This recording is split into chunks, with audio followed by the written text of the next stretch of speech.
প্রথম প্রথম অনেকে থাকবে, খুব ভিড় হবে চারপাশে, হাসি ঠাট্টা আড্ডা গল্প খোঁজ খবর, গুড মর্নিং গুড নাইট ইত্যাদি।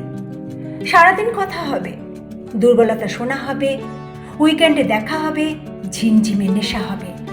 তারপর আস্তে আস্তে যখন সবটুকু জানা হয়ে যাবে, নতুন কোনো গল্প বলার থাকবে না, শোনার থাকবে না, রহস্য বেঁচে থাকবে না কোথাও, তখন একের পর এক নিভতে থাকবে যোগাযোগের ঝাড়বাতি।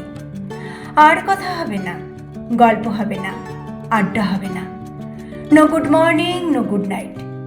মাস কেটে যাবে, তারপর বছর। চ্যাটবক্সে তাদের নামের পাশের সবুজ আলোটা আগের মতো জ্বলবে, নিভবে। আমরা দেখব, তবু ওই জ্বলা আর নিভে যাওয়ার মধ্যেখানের সময়টার শরিক হতে যাব না। প্রথম প্রথম অনেকে থাকে, ধীরে ধীরে ভিড় ফাঁকা হয়, পড়ে থাকে হাতে গোনা কিছুজন, যারা আমাদের সমস্ত রহস্য উন্মোচনের পরেও সমান আগ্রহ নিয়ে পাশে থেকে যায়।